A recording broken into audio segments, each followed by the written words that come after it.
every building was a shop, as I said to you early on. You just passed Moore's coming up, where Tracy's was there, that was a shoemaker. A guy called Jimmy Buckley had a shoemaker shop there. And if people was made, he was making shoes, he was repairing shoes. And I'll tell you a little bit about the 1901 census in a moment. Behind you was another shop, Burke's, there was a drapery there. There was 8 or 9 children in that house. That was part of that 100 I talked about. As you moved up along there, you had, there was a shop there, Ryan Mahoney's. You had Ryan Potter's here. And they were all straightforward little grocery shops. His was a little different because they did meals as well. And they did petrol and so on. Again, a shop, 6 or 7 people there in that house. This was Annie Darcy, famous for bringing the first cones into Doon, ice cream cones, and she had 2 rates. She had a 3-penny rate and she had a 2-penny rate. She didn't have cones. She had cones, she As did. well, but she had A machine, but she upgraded to a machine. She had a little thingy, She gave it that, but she had she upgraded. She got in a machine and she pressed a button, and serious ice cream came out of there. And that was, you were really made when you went from the 2-penny to the 3-penny. Life was good then.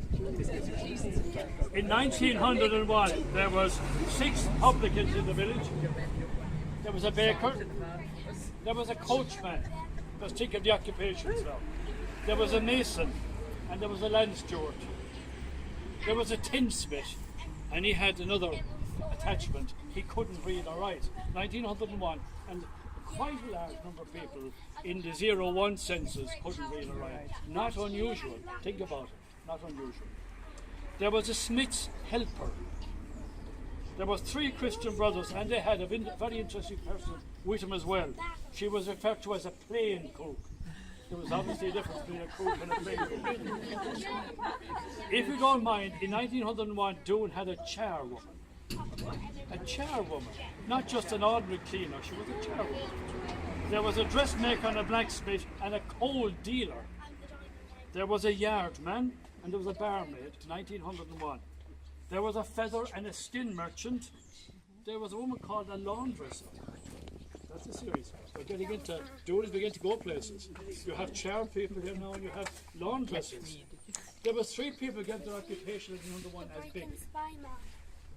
It was a very, very poor place. People need to understand that.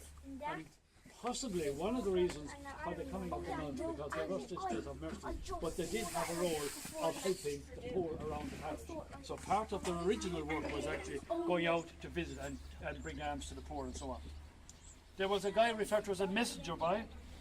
There was a carpenter, a tailor and a cooper. There was 11 shopkeepers and there was a stable boy.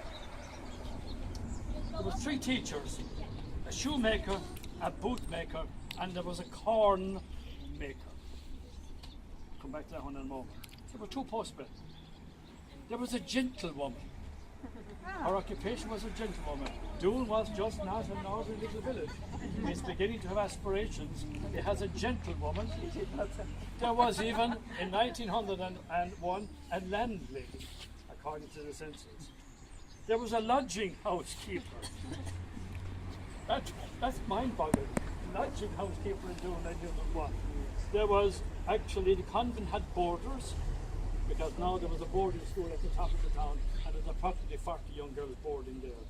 And in its early days, they took in youngsters that were orphans as well. So the original convent not alone was a boarding, not alone had the Sisters of Mercy, but there was youngsters going in, there was actually an orphanage there as well.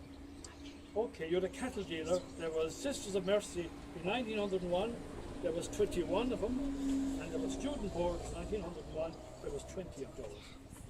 The occupation, changing times. It was a village that had a commercial beginning of a viability. And by 1911, just listen what happened 10 years later.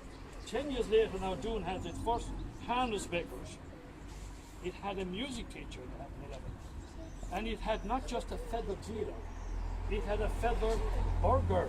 There's a lovely German word now, a feather burger. So he's a guy who is a merchant now. He's got an interesting title. He's not a feather dealer. He's got to step above that. He's a burger.